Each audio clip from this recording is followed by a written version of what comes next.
तो जय हिंद प्यारे बच्चों, मैं आपका बायोलॉजी एजुकेटर साहिल कुमार। स्वागत है मेरे चैनल ino.by एजुकेशन में।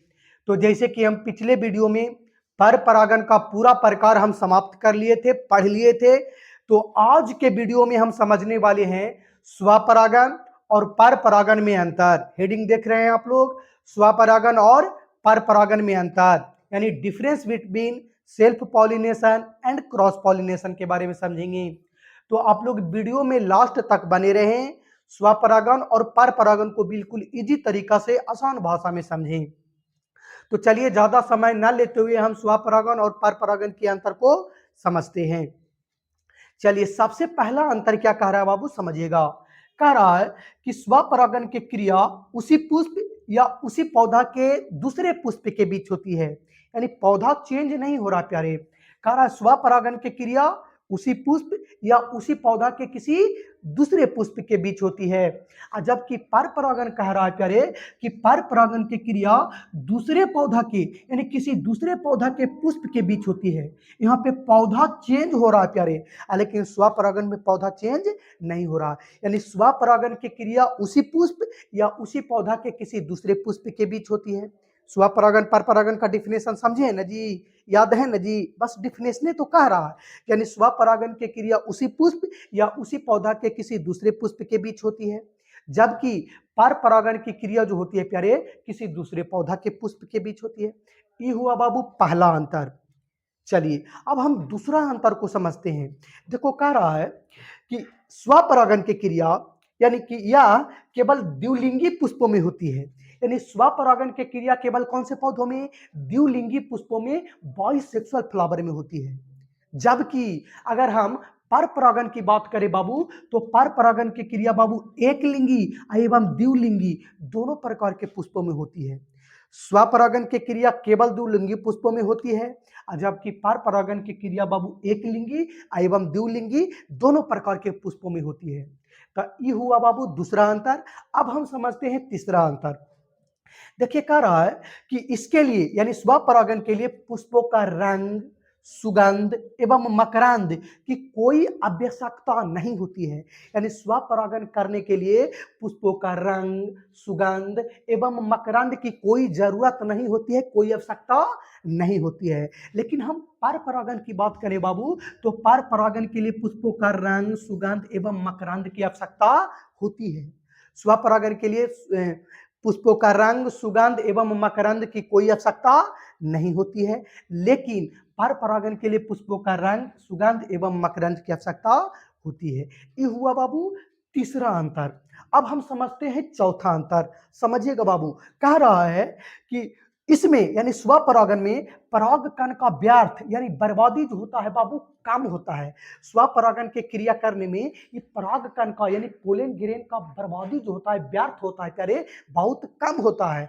लेकिन हम पर परागन की बात करें तो पर परागन में बाबू परागकण का व्यर्थ बर्बादी अधिक होती है। स्वपरागन में परागकण का बर्बादी व्यर्थ बहुत कम होता है, जबकि पर परागन में परागकण का व्यर्थ यानी बर्बादी बहुत अधिक होते हैं। तो ये हुआ बाबू चौथा अंतर। अब हम समझते हैं बाबू पांचवा अंतर। देखो, कह रहा है कि स्वपरागन के द्वारा उत्पन्न पौधा दुर्लभ एवं आश्वस्त होते हैं, यानी स्वपरागन के द्वारा जो पौधा उत्पन्न होता है प्यारे एकदम दुर्लभ, दुर्लभ के मतलब कमजोर एवं आश्वस्त होते हैं, पूरी रूप से स्वस्थ नहीं होता है। यानी स्वपरागन के द्वारा उत्पन्न पौधा दुर्लभ होते हैं, यानी कहे के मतलब कमजोर होते हैं एवं आश्वस्त होते हैं। देखो लिख दिए हैं, स्वपरागन के द्वारा उत्पन्न पौधा बाबू दुर्लभ एवं आश्वस्त होते हैं। जबकि अगर हम पर परागन की बात करते हैं बाबू, तो कह रहा है कि पर परागन के द्वारा उत्पन्न पौधा जो होता है बाबू मजबूत होते हैं। कैसे होते हैं? मजबूत होते हैं एवं स्वस्थ होते हैं। समझ में आया? यानी स्वपरागन के द्वारा उत्पन्न पौधा जो होता है दुर्लभ एवं आश्वस्त होते हैं, जबकि पर परागन के द्वारा उत्पन्न पौधा बाबू मजबूत एवं स्वस्थ होते हैं। ये हुआ बाबू पांचवा अंतर। अब चलिए हम समझते हैं छठा अंतर। देखो, कह रहा है प्यारे कि स्वपरागन से पौधा में शुद्धता जो होता है बाबू वो बनी रहती है। स्वपरागन करने से पौधा में शुद्धता बनी रहती है, कोई चेंजिंग नहीं होता, उसमें शुद्धता बनी रहती है। लेकिन जब हम पर परागण की बात कर रहे हैं प्यारे, तो पर परागण करने से बाबू वो पौधा में शुद्धता जो होती है समाप्त हो जाती है। स्वपरागण से पौधा में शुद्धता बनी रहती है और पर परागण से पौधा में शुद्धता समाप्त हो जाती है, शुद्धता नहीं बनी रहती है। चलिए, ये हो गया बाबू छठा अंतर, पांचवा अंतर। अब चलिए, सॉरी, छठा अंतर। अब चलिए हम समझते हैं बाबू सातवां अंतर। कह रहा है कि स्वपरागण से पौधा में विभिन्नता एवं विकास की संभावना कम हो जाती है। यानी स्वपरागण करने से पौधा में विभिन्नता एवं विकास की संभावना कम हो जाती है। स्वपरागण करने से पौधा में विभिन्नता एवं विकास की संभावना कम हो जाती है। और जबकि अगर हम पर परागण की बात करें बाबू, तो पर परागण करने से पौधा में विभिन्नता एवं विकास की संभावना अधिक हो जाती है।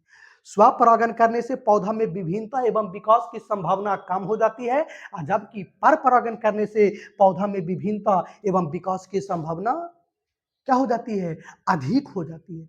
चलिए, अब हम समझते हैं, कह रहा है बाबू अब समझते हैं आठवां अंतर। ये कह रहा है कि स्वपरागण के द्वारा उत्पन्न बीज जो होते बाबू हल्के एवं छोटे होते हैं।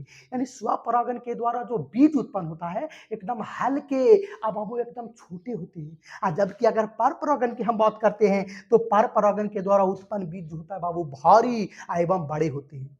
स्वपरागण के द्वारा उत्पन्न बीज जो हल्के एवं छोटे होते हैं, जबकि पर परागण के द्वारा उत्पन्न बीज भारी एवं कैसे होते हैं, बड़े होते हैं। चलिए, ये हो गया आठवां अंतर। अब चलिए, कह रहा है बाबू सबसे लास्ट अंतर यानी नौवां अंतर। कह रहा है कि स्वपरागण में कम पराग कण का निर्माण होता है। यानी स्वपरागण की क्रिया में जो पराग कण का निर्माण होता है बाबू बहुत कम होता है। स्वपरागण में पराग कण का निर्माण बहुत कम होता है, जबकि पर परागण में पराग कण का निर्माण बाबू अधिक होता है। क्या होता है, अधिक होता है। स्वपरागण में पराग कण का निर्माण कम होता है और पर परागण में पराग कण का निर्माण अधिक होता है। तो आप स्वपरागण और पर परागण में अंतर आप समझ लिए। तो अब हम अगला पॉइंट पढ़ेंगे और तब तक प्यारे आप ये दोनों में अंतर को आप नोट कर लीजिए कॉपी में प्यारे।